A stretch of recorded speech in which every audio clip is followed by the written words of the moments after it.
Hey everyone! Today I'll be showing you how I use machine learning to analyze Dota heroes and predict the result of matches.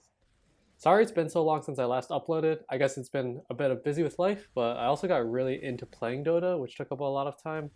Either way, we're here now, and I'm super excited to show you what I've been able to do with this project. The video will have two main parts. In the first part, I'll go over the data collection process and some model details. And in the second part, I got a few of my friends with a lot more Dota experience and knowledge than me to help me evaluate the model.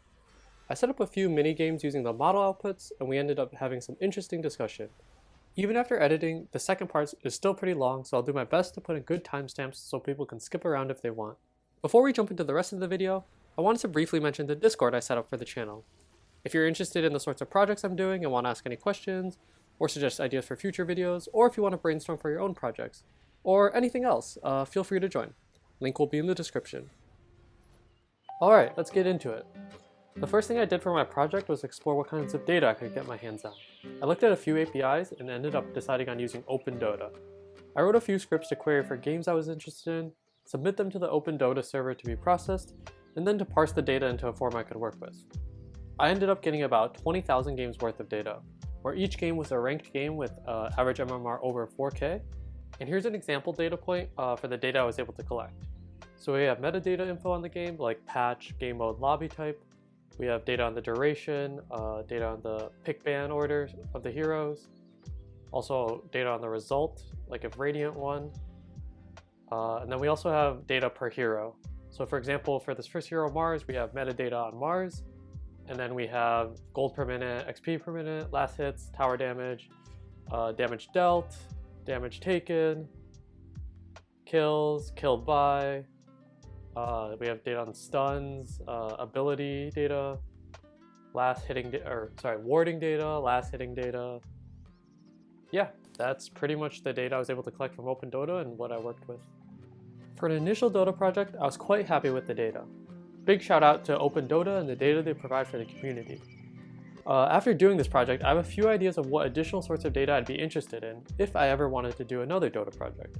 So one thing OpenDota doesn't have, I'm actually not sure if any data source has this, is more like track or location based data. So basically I want to know where the heroes are throughout the game, on the map. And I think this provides a lot of valuable information that pure numerical metrics like GPM don't. So for example, different heroes could get like 600 GPM in wildly different ways. One could be mainly split pushing lanes, and another one could be farming triangle. And yeah, things like this I think could provide a lot of valuable information to the model. Alright, cool. Moving on to the model. Yeah, from the get-go, I knew I wanted to learn hero embeddings, which would be analogous to word embeddings, but for the different heroes in Dota. So for those unfamiliar with embeddings, you can think of an embedding for a hero as a vector of numbers that capture different properties of the hero. And ideally, if you have good embeddings, heroes similar to each other would have similar embeddings, and the model could use the information captured in the embeddings to better perform various downstream tasks. To learn the embeddings, I wanted to incorporate the signal from the various sorts of data I had. After a bit of iteration, I ended up deciding on the following architecture. The base layers of the model would comprise of an embedding layer followed by an attention layer, and the output of the attention layer would then be fed into various small output layers to get their respective predictions. Diving a bit more into the base layers, attention is a concept that was popularized in NLP, but I thought it would be interesting to try to apply it, or I guess technically it'd be self-attention here. But anyways, to summarize what goes on in the first two layers, each hero has what I'll call a key embedding and a value embedding. So given 10 heroes as input to the model gets the key embedding and the value embedding for each hero. In this example, we'll focus on Morphling, but the following steps are done for all the heroes. For the output for each hero, the key embedding is compared to the rest of the key embeddings to get weights based on some similarity metric. Then the output is a weighted average of the value embeddings of each of the heroes based on the generated weights. There are some additional nuances in the model, like adding a residual connection for the value embeddings, using some dropout and things along those lines, but the main idea is as I described. And another common process when using attention is to stack these attention layers with some simple MLPs in between. And if you've ever heard of transformers, that's actually the idea behind those. But no worries if not. For my model, I wanted to keep it as simple as possible, so I essentially just used one attention layer. I decided on using this attention layer for a few reasons. First, I think it at least somewhat naturally captures the matchups that occur in Dota. So for example, as a human analyzing a game of Dota, it would be pretty natural to look at the different heroes in the game and see how they match up. Second, it also provides a potential way to evaluate and interpret the model through the attention weights. And then as mentioned before, the output of the attention layer is then fed into various small neural nets to produce each of the outputs we're interested in. So we have a result net that outputs probabilities for radiant fast win, radiant medium win, radiant long win, dire fast win, dire medium win, and dire long win. And then there are also nets to output for each hero, gold per minute, XP per minute, hero damage per minute, damage taken per minute, percent of hero damage that's right click, percent of team's last hits, and stun duration. The loss function I used during training was essentially just a weighted linear combination of the losses from the various outputs mentioned above. I tried to scale the losses so they would be at about the same magnitude. I'm not fully sure if this is the best way to handle these multi-output tasks, so if anyone has any insight, feel free to leave a comment. And here are the training and validation loss curves for anyone interested.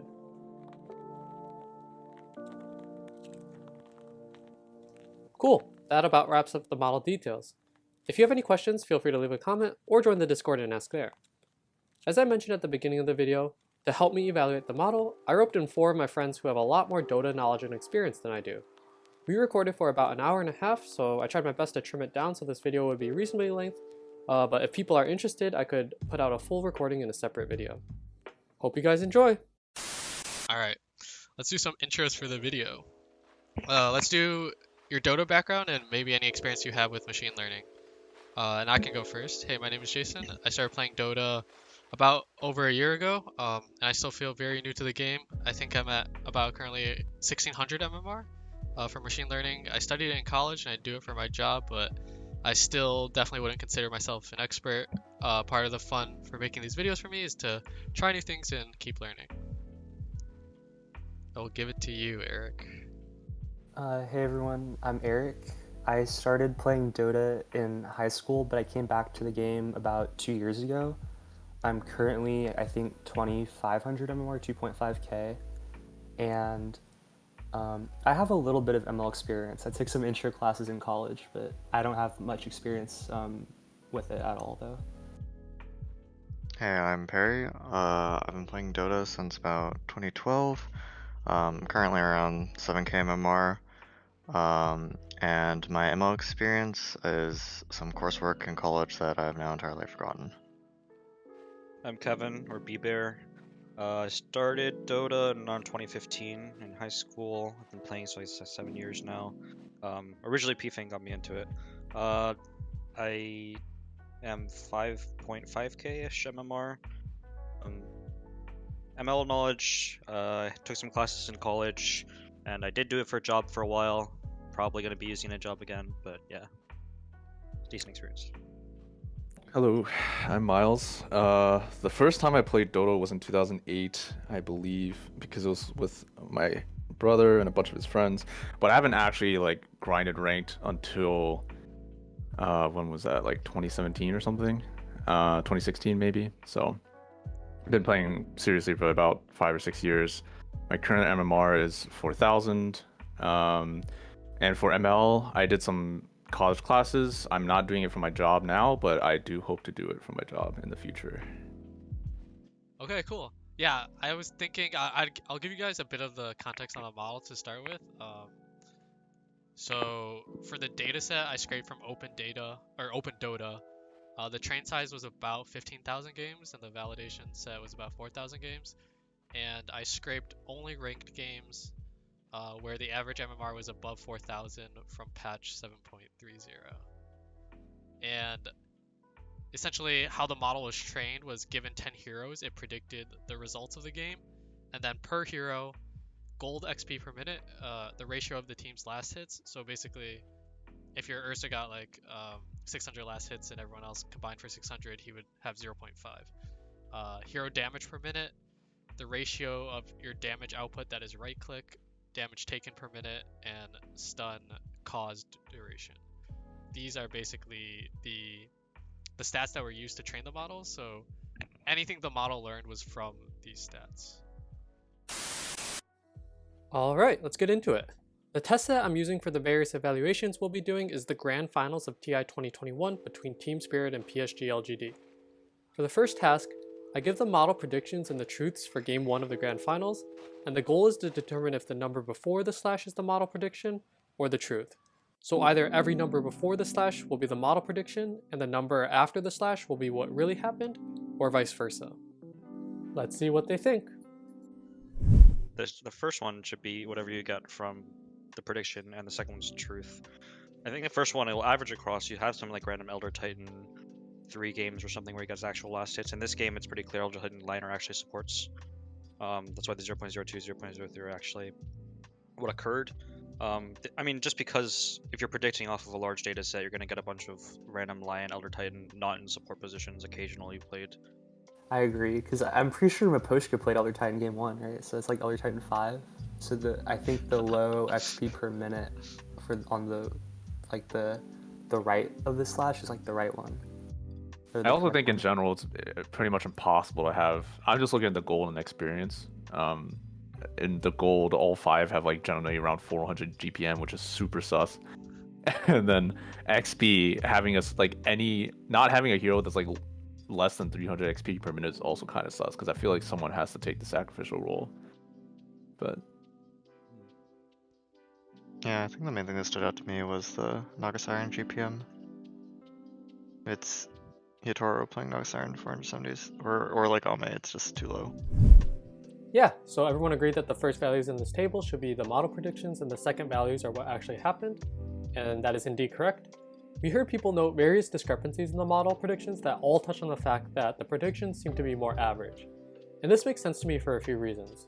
First, I use loss functions like MSE and cross entropy, which probably encourage more average predictions.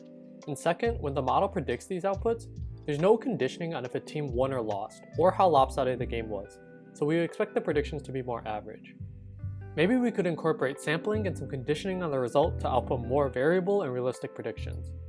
Or if anyone else has any other ideas on this, I'd definitely be interested in hearing them. The other thing that I believe Miles brought up in a part not included in the video is that the damage numbers look too high. And yeah, I definitely agree with this assessment, but I guess that's one of the drawbacks to these sorts of neural network models is that they are relatively black box, and it's not easy to look under the hood, or maybe not even possible to look under the hood and pinpoint why the model is making these predictions. In terms of overall quality of these predictions, I do think the model learned something, because the ordering of the magnitudes of most of these predictions is reasonable, given we know which hero is playing which position. However, as noted, the values of the damage predictions are not super accurate, and this would be a clear area to focus on in future work. Alright, cool. The second game is Guess the Hero. So for game 2 of TI, I gave the model predictions and the truths of a mystery hero, and the goal was to try to guess the hero. The potential heroes for each team are listed, as well as the result. And this section was more for fun and less about the model evaluation, but feel free to play along if you want, or you can even skip altogether. So Eric, you want to go first? Yeah, I said it was Luna because the actual value of the gold per minute, which is over 900, like I think that has to be on the winning team. Because like if a Morphling has 900 GPM, like their team would win. Okay, nice. Perry? I also said Luna. I agree with that. I think the main things that like make me feel confident about this is the GPM and also the right-click damage ratio. The other like primary core would have been Puck, but Puck's magic damage would have been much higher. Yeah, I also said Luna.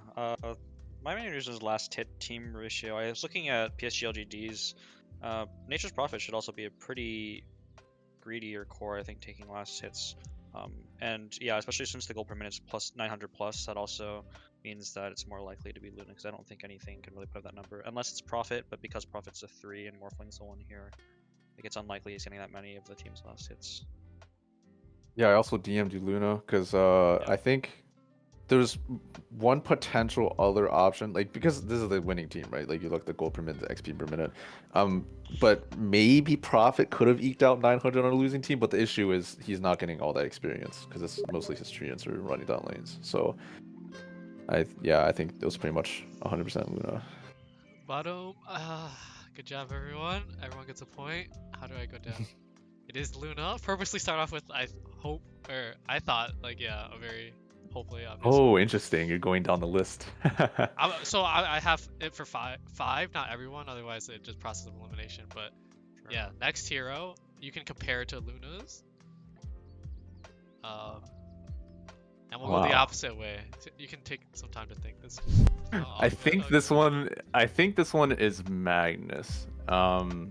I didn't DM you, but it's just 500 and 530 seem fairly high. I don't think it's like the 56 thing makes me think it's not a Lesh, because I think most of Lesh's damage is not right click. So I think if you're on a losing team with Morph, you're probably still doing a good amount of spell damage. So I wanted to say it was Mag. Okay, Magnus. Kevin? How did I hear that? I feel like it could be Magnus, but I think my original guess is probably still okay. I thought it was Nature's Prophet. Basically, right click damage ratio, yeah, rules out Puck, rules out Leshrac. They should definitely be more magic damage heavy. I think for me, the damage taken per minute being kind of low would be a pushing indication. Okay. Perry? I guessed Morphling. I'm not super sure about this. The reason why I could see Magnus, but I leaned against it because I remember Collapse's Mag being extremely selfless. And so I think the last hit team ratio seems high there. And the reason why I didn't think it would be Furion is because of the hero damage number seemed really low. I think you just rack up hero damage pressing ult. So the hero damage being low makes me a little uncertain about Morph, but maybe it was a game where he was trying to avoid fights or interacting with enemies because they were behind. Cool. Eric? I said Morphling. One of my reasons was I was looking at the model, the predictions for the model for Luna compared to the hero. Yep. And it was pretty similar to Luna. He's basically always played as a hard carry. So I thought if it was Nature's Prophet or Magnus, who can be played as carries but sometimes aren't, then the model would predict way lower. The thing that confused me was I thought that the model would predict that Morphling would have a bigger share of last hits. Alright. I guess the predicted last hit team ratio is kind of interesting. The 0.22 indicating I don't think Morphling would have 0.22 as predicted. Yeah, exactly. So that's why I think I'm wrong. I think it's The Nature's answer Prophet now. is Nature's Prophet. Oh damn. So that is a point. Who guessed to Nature's again? That was B-Bear? Kevin. He has 3 points. Everyone else is 2. Poggers. Alright, this is the next one. I probably put my answer in too fast, but I said Io. Because I think with the low hero damage, it's either the Io or the Bane. But I think Bane would do a little bit more magic damage, because I don't think, even in lane, a lot of his damage, even though he does a lot with autos, would be with, Brain Sap. So I just said Io. Okay. Perry? I agree, it looks like a 5. The thing that put me off of Io was the model expecting 500 hero damage per minute, and given this is trained on 4k plus pubs, that seems high. I mean, it so also I was, chose Bane instead.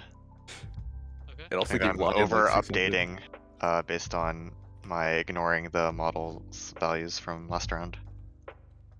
Ah, interesting. Okay. Kevin? I said Io. I thought 69 hero damage per minute stood out. It's clearly support. I think what made me think Io over Bane in this particular time is, I guess, right click damage ratio. I feel like Bane casts random stuff, tries to get autos in lane a little bit more than. I mean, that's not true maybe for Io, but I feel like he will rack up a little bit more magic damage. Alright, Miles? So I actually had locked in IO, so I can't change it now. But after I was looking at the stat again, I'm thinking Bane, despite me. Okay, but you should still write me down as IO. The reason why I'm changing it now, though, is because I realized I forgot that this thing was trained on a lot of pub data, and I believe IO is very commonly run as a 1-3 and potentially 2 in pubs, a lot more than Bane. So the fact I would have expected more last hit team ratio for the model expectation if it was an IO. So I'm more inclined to say Bane now, but you should write me down as IO. Alright, the answer is... Shoot, I can't scroll down. Io. Oh damn. Cool. I hope you guys enjoyed that section, and if you played along, feel free to comment down below how you did. For the next game, I gave the model predictions for the result of games 3, 4, and 5 of TI Grand Finals in a random order, which are shown as probabilities A, B, and C in the bottom table. The goal was to match them to the games based on the heroes of each game. And once again, feel free to pause and try this yourself. Alright, Eric. Are you ready? Yeah, I think I'm ready. Alright, what do you think for game 3? So, Or actually, just do the full matching. Game 3, 4, 5. okay, so for game 3, I thought it was A, just because, like, we kind of talked about it a little bit. I feel like, probably, and, you know, obviously this is where my 2.5k MMR comes in really handy. I can't really tell, like, in terms of actual, like, theory or domain knowledge who's supposed to win. But maybe I think Spectre and Tinker would take longer, so that's the higher dire win rate. I thought game 4 was B.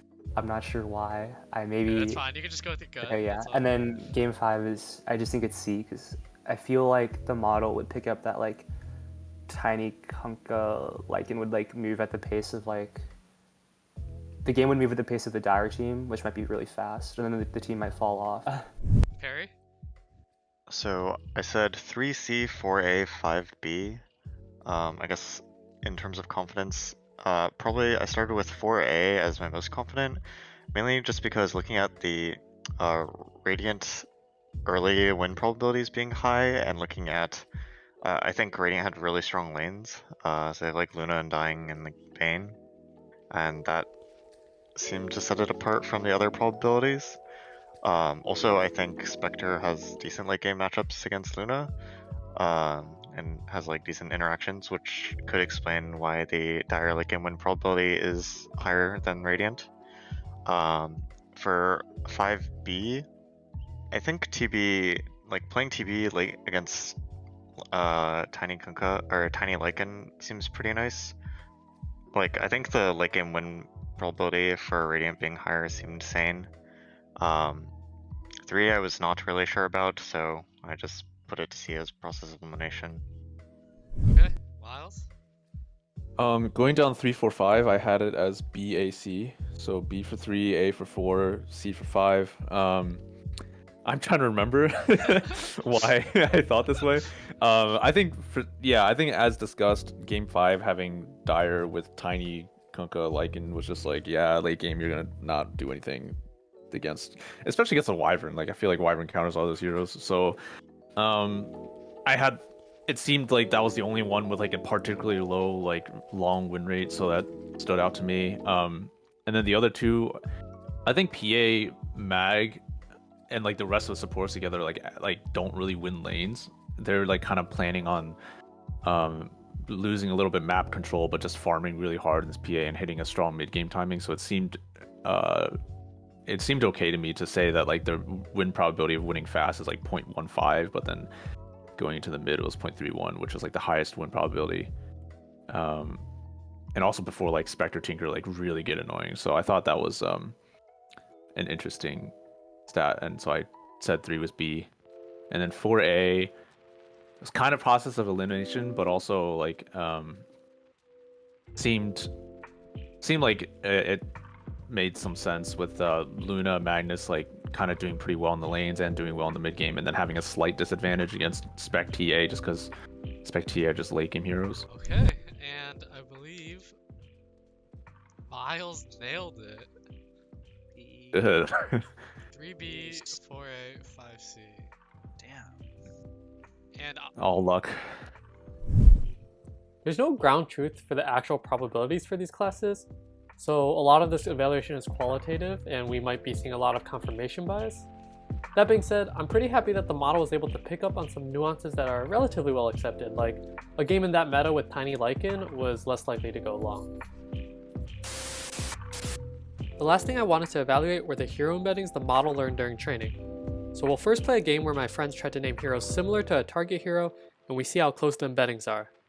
We did this for several heroes, but for the sake of time, I'm only going to be showing the first round where the target was Medusa. And then after that, we'll take a look at a plot of all the embeddings. It's so interesting because I feel like there are some heroes that I would like compare to Medusa, but then the other part of the hero is like so drastically different, like that I don't want to like do it, you know? When I was trying It's to like- evaluate the embeddings, I also realized Dota heroes are just like pretty dissimilar. There's not like two that are just like, or very rarely are there two that just sound so wild. You want to go first? Sure.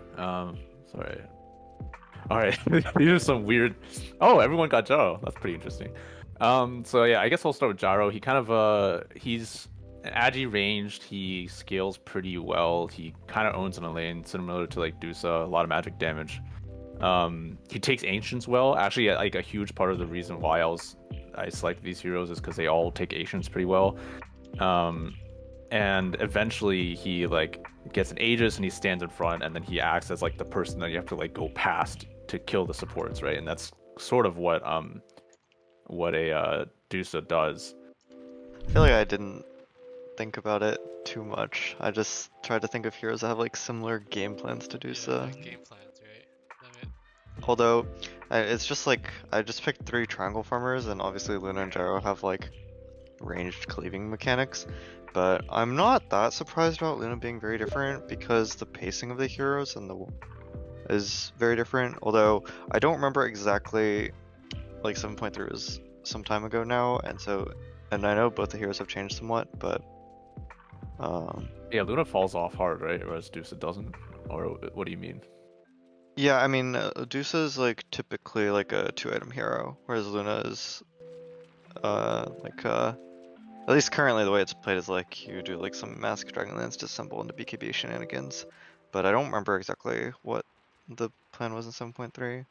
I don't know. It's also, I did not really take the model into consideration at all. that's good. I actually prefer to get your actual your opinion on actual similar heroes, and then we can look at what the model thinks. Yeah, let's just do that. I can just so I have this is the top 10 for what the Nice. models thinks.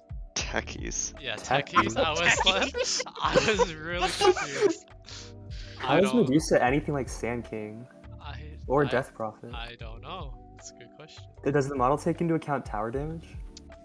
No, but Yeah. Dusa doesn't even do that much tower damage, does Yeah. she? Like, I mean, eventually, maybe. I don't know. These are not Spectre's heroes. I'm interesting 2.5K. too. I don't know about Spectre because I feel like Spectre just AFK farms until like a fight happens and she just TPs or she ults. Whereas I don't.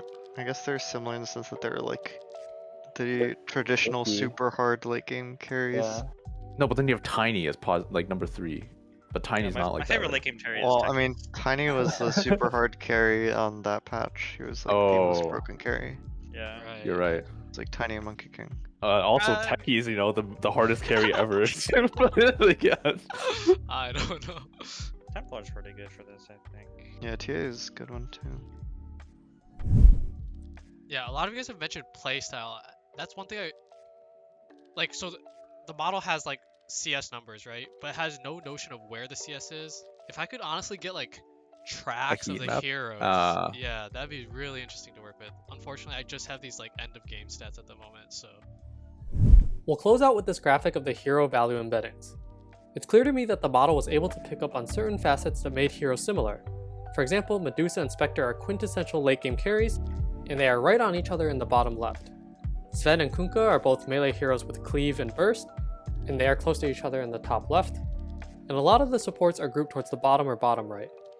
But it's also true that some heroes are close to each other, and we wouldn't usually consider them similar. If you notice something particularly interesting or particularly weird, feel free to comment down below. I'll just say that if we wanted to consult Dota experts and manually make a 2D graph like this, it'd still be extremely difficult to place all the heroes in a way that makes the graph cohesive, since heroes are just so multidimensional. All in all, for the whole project, I'm pretty happy with the result. Would I try to productionize and sell this model at the moment? Definitely not. But do I think there's potential to model Dota with machine learning to provide valuable insights? 100%. Yeah, that's all I had for this video. I hope you enjoyed it, and see you next time.